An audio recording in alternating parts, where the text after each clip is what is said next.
nuclear war breaks out, this could be the end for them. Blood for blood. Rockets over Tel Aviv. Military base underneath a hospital. I mean, like, who does that? You guys ready for nuclear summer? Sorry, I'm about to go scorched earth.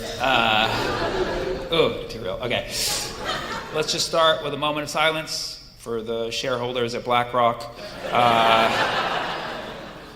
If nuclear war breaks out, this could be the end for them. You know, it's really a gamble what they do. So let's pray for them. Let's pray for them. They're also my sponsors. Here's a hot take. I don't like nuclear war, okay? I think it's bad. Listen, this is open dissent, right? You know, I welcome different opinions, but, no, there's no but. I don't like war. I don't like war in general. I'm just generally not a fan of war or violence. And I never want to be the one cheering war on, you know, even though all my Congress people do it. So I'm letting you know that I'm fighting a war within. I'm trying to find the restraint from those little tingles of joy of watching rockets over Tel Aviv. I'm trying to find the little restraint because I know I don't want to have these feelings of like wishing any kind of violence or, you know, destruction on any people. So I urge everybody to practice having empathy for people who you may not like. And Tel Aviv was bombed this weekend, and 37 raves had to be canceled. You know, thousands of people with dual citizenship had to go to their other country of origin. And I don't know if you know about the Israeli government, but they put their people in danger. Apparently, they built a military base underneath a hospital. I mean, like, who does that? Right? Like, this whole time in Gaza, Israel would just bomb things, be like, Hamas is there, Hamas is under the hospital, Hamas is under the school, Hamas is under that child right there. Like, they would do literally all of that. And it turns out every accusation is a confession. It's reported that there's a military base under one of their giant hospitals in Tel Aviv. Is Israel Hamas? Oh my God. My mind is blown. That's not a good metaphor to use right now. But by the way, if you also get upset that I'm making jokes about Tel Aviv getting bombed, just remember, that's where my grandma's from. My grandma's from Jaffa, which is now called Tel Aviv. And so how do you think I feel watching rockets being, you know, blown into my hometown that I can't visit? How do you think I feel? You know, I think really what we learned in the last few days was that turns out Netanyahu was right. This whole time he was like, Iran's gonna bomb us. And look at what's happening. Look at you can't argue with that. Netanyahu was right. He's like, Iran's gonna bomb us. And we're like, no, what are you talking about? He's like, Iran's gonna bomb us. We're like, no, come on. He's like, Iran's gonna bomb us. And then it turns out all he had to do was bomb them first in preemptive self-defense. And the audacity of Iran to bomb back. People are saying, like, wait a second, if Iran was gonna bomb you, why would you bomb them first? That's not self-defense, that's an attack. Yes, if time moves forward. You know what I'm saying? Right? That's the paradigm that you're operating in. But what if Netanyahu's in the reverse paradigm where time is backward? Then everything makes sense, right? Because this whole time you're like, why is Israel bombing Gaza? Why are they bombing Lebanon? Why are they bombing Syria? Now why are they bombing Iran? It's because if you look all the way down the line, or earlier in history, in his version, it's because eventually Israel's economy will crumble because the whole world hates them, and eventually the ethno-state will fall and become an actual democracy with equal rights for all human beings. And that's called Palestine.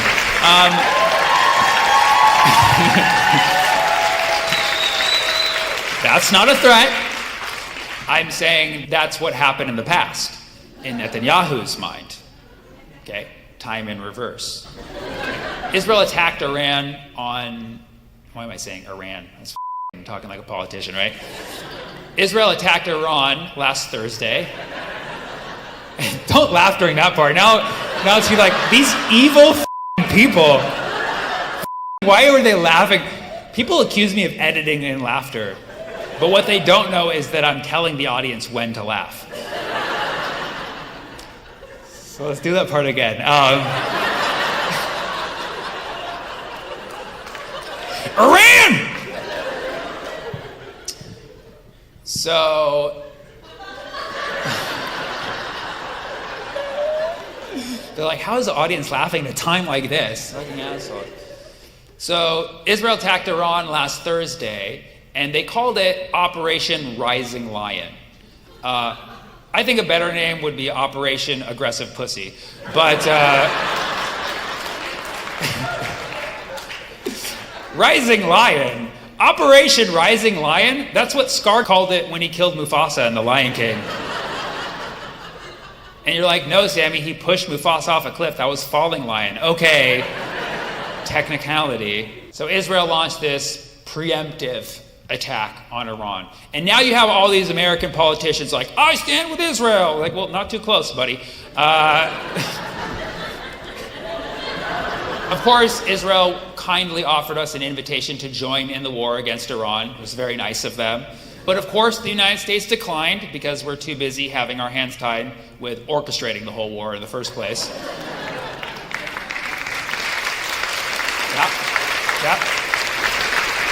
Yeah, if you want proof, this is a real thing. I saw it on the internet. The night that Israel attacked Iran, there was a spike in pizza sales right next to the Pentagon. Yeah, and apparently there's an app that tracks that, and they've measured that happens every time some giant military operation happens that the United States claims not to be involved with. But apparently the Pentagon staff is pulling all-nighters and ordering from every pizza spot imaginable. Which kind of makes sense, right? Because the US government just wants a pizza of the Middle East. You know what I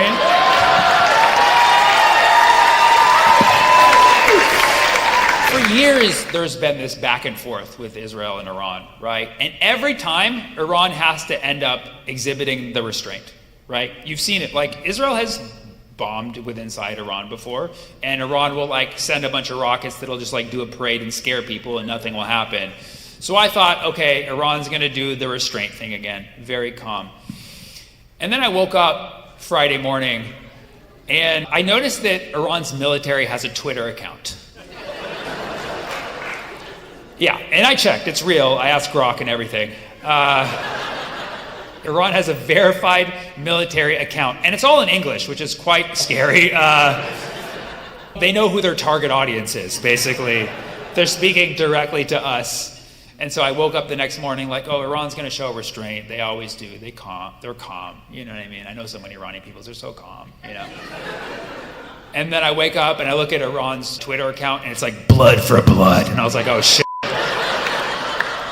It's about to get real, dude. Follow the account. They're just basically talking mad the whole time in English. It's crazy that this is how war is in 2025. Right? Can you imagine like if Japan had a Twitter account in the 1940s? Like Pearl Harbor, do you hear that buzz coming? Like, what? Pray for Japan. It's kind of how it would be, right? Like if you're familiar with World War II, Pearl Harbor was a preemptive attack because they couldn't work out a deal with negotiations, so Japan felt like they had to attack. You know, that would be like nowadays our politicians would be like, I stand with Japan, you know, and I love Japan, great country. I didn't know them back then, you know what I mean? But yeah, I mean, how did that whole thing end up for them? Okay, that's bad joke. Iran does not have nukes, okay? They've said it many times. The UN has inspected them. There's not nukes there, okay? Like for years, Israel was like, Iran's got nukes, they're making nukes. And Iran's like, no. America's like, Iran has nukes. And Iran's like, no, we don't. And then they sent in inspectors and they're like, yeah, they got no nukes. And the Ayatollah's like, I told ya.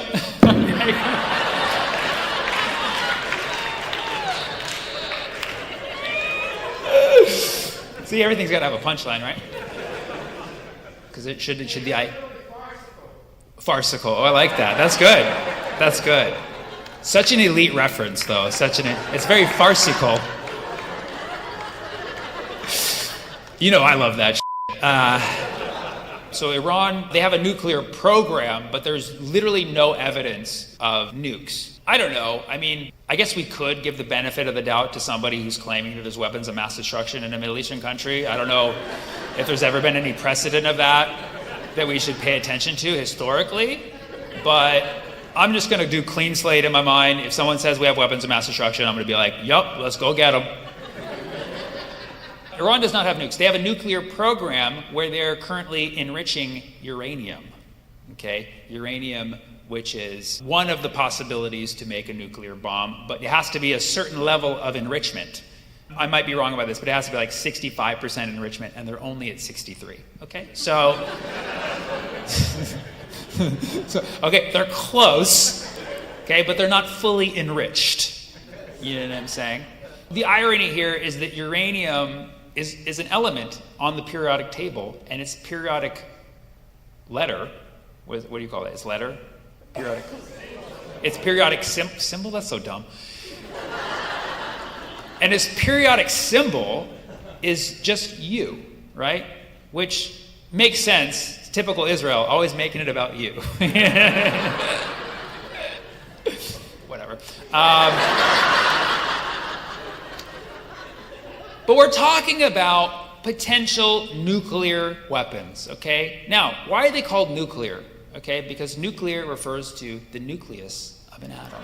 And to make a nuclear explosion, you either have to have nuclear fission or nuclear fusion, meaning you either have to break up a nucleus or you have to merge two nuclei together. And I think this is actually a metaphor for the nuclear family.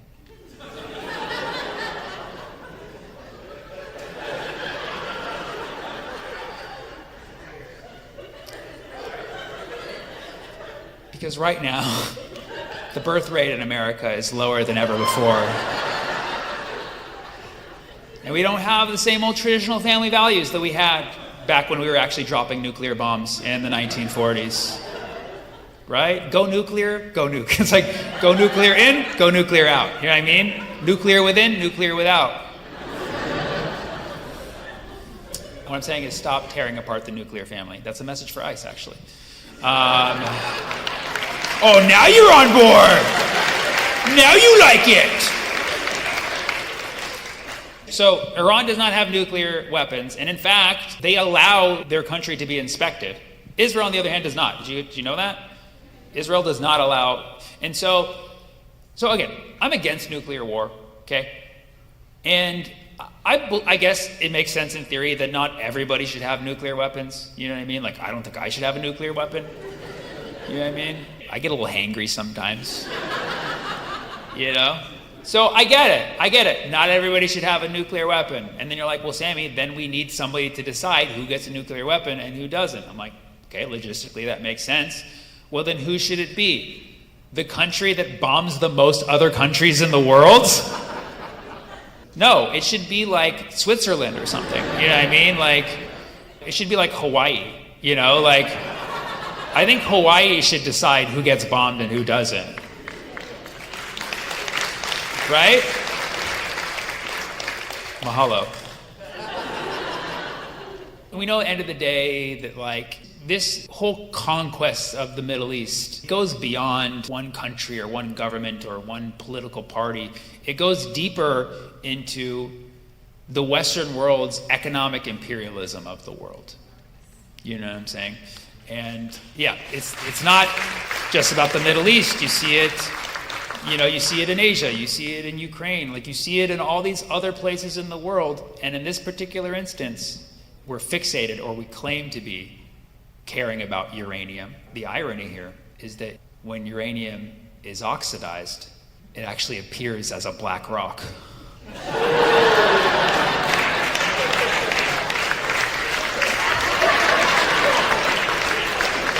Was that a truth bomb or was it nuclear? When you really look into the AIPAC sound bites, you realize most of them make no f***ing sense at all. There was a soundbite floating around in the last year saying that, Pro-Palestine protesters, we're going to deport you. That's right. Trump's going to get to office, deport the pro-Palestine protesters. Like, most of us are citizens. You don't think we know how the law works? You can't deport citizens, bro. Especially Arabs. Like, most of us are lawyers. We know the fucking law. You can't just deport citizens, okay? No, what you're trying to do is you're trying to intimidate us and make us feel like we're not as American as we should be just because we give a fuck about people overseas. That's what you're trying to do. Well, I'll tell you what. I know this for a fact. I am way more American than a cheap senator who accepts bribes from a foreign nation.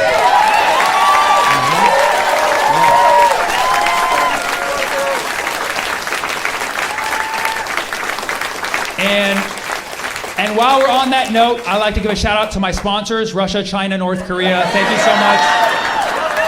Thank you for the sweet checks. We appreciate you. Iran, we see you. Iran, we appreciate the donation of the drone shipment. We appreciate the drones. We appreciate the drone shipment. It's stationed over Jersey right now. We're about to put it into action. We appreciate you. No, really, the sound bites, they make no sense. Calling the college encampments, calling the pro-Palestine protests anti-Semitic. Get the fuck out of here. Get the fuck out of here. We're not taking that shit anymore. No. Do a little bit of light Googling, and you will see that Palestinians are Semitic. You didn't think we'd figure that shit out eventually?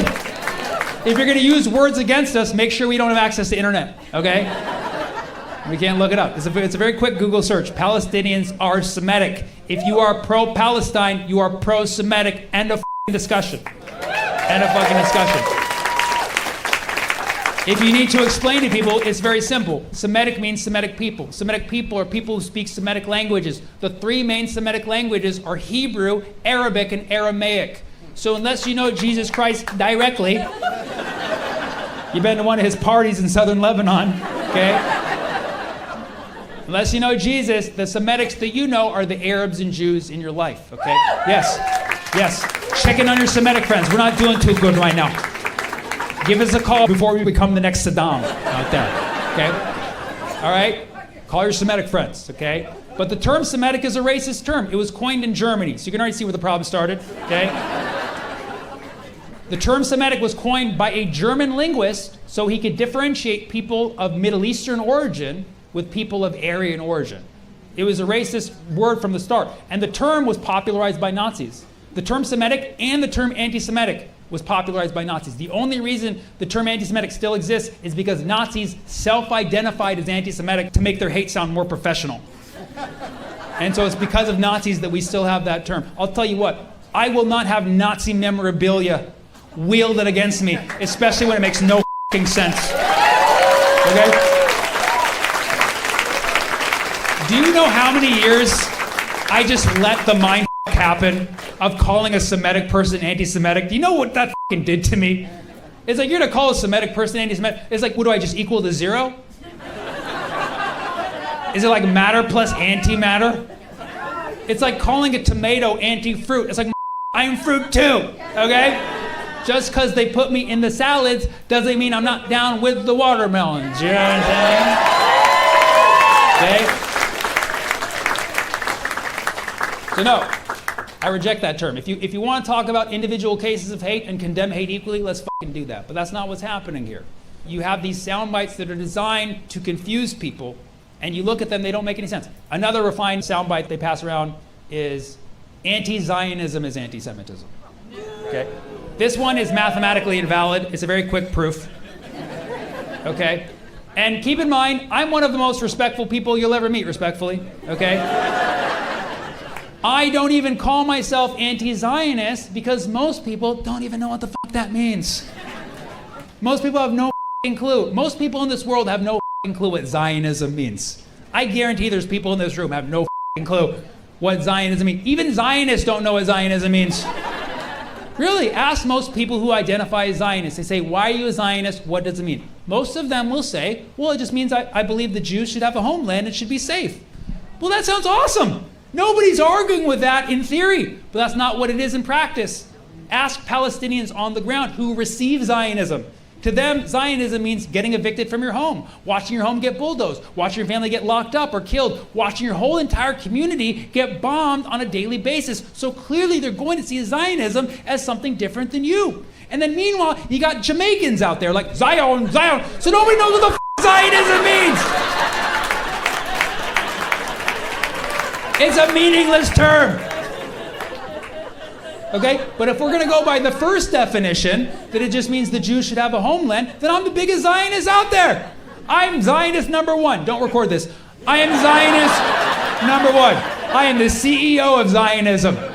If it's just about a Jewish homeland, okay? Because Florida is a beautiful state. And I will fight.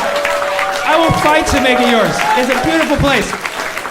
Yes, there's hurricanes. We'll build an Iron Dome. We'll figure something out. We'll figure something out. Okay? I'm all about Jewish safety, okay? But the moment you say things like anti-Zionism is anti-Semitism, you're saying undefined word is equal to word that people don't know the meaning of, okay? You can't just do that. What you're trying to do is you're trying to say that if anybody questions Zionism, if anybody questions Israel, it makes them anti-Jewish. Here's the problem with that logic. It's that most of Zionists in this world, and I mean like 90% of Zionists in this world, are not even Jewish. 90% of Zionists in this world are Christian evangelicals. Yeehaw! Yeehaw! Hallelujah! Yeah. Yes. And it doesn't matter what your race, your religion, your background is. If you know about the evangelicals, you got to admit, those crazy, okay? They are some of the craziest on this planet. If you don't know about the evangelicals, let me tell you about these little angels, okay? The evangelicals, bless their heart, okay? They are Zionists. They are pro-Israel. Why? Is it for Jewish safety? No. Is it for human rights? No. No. The evangelicals specifically want Israel to be locked into place in the Holy Land and be big and strong as ever, specifically to fulfill a biblical prophecy in the Scripture so that Jesus can come back sooner, bring Judgment Day, and do what? Rain eternal fire on all of us. What the What the actual What the evangelical is that? Who put these people in charge of anything? I would not let them drive my Uber. You understand me? But yet they have so much power in our government. They have a lot of power in our society. They have this massive, insane plan. Because it doesn't matter if you're Muslim, Jewish, or regular Christian. They think you're going to die on Judgment Day. They think you're all going to burn and they're going to be spared for some reason. I don't know what the they're smoking, okay? But it's weird. They think everyone else is going to die, and that includes Israelis. This is the craziest part to me. Israelis are not even spared in this equation. I tell Israelis, I'm like, hey, you know about this, right? They're like, yeah, it's a little weird. We tune it out. What the How do you know about this too? I'm offended for you. That is so sick and twisted to want Israelis to be in the Holy Land, specifically to be the sacrificial lamb in the greatest end times Ponzi scheme of all time. You know what that is? That is anti-Semitic. That is the most anti-Semitic I've ever heard in my entire life. And it's real anti-Semitism because it affects Arabs and Jews equally. Meanwhile, Palestinians out here getting called anti-Semitic. We are not anti-Semitic because we don't want Jesus to come back. Frankly, we find that terrifying.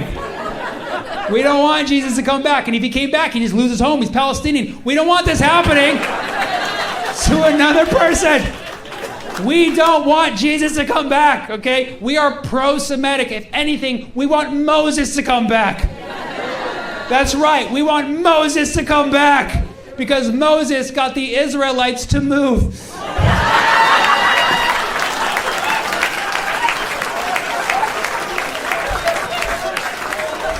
Can we just get Moses to the West Bank like right now? Part the Atlantic Ocean, create a nice safe path back to Jersey, you know?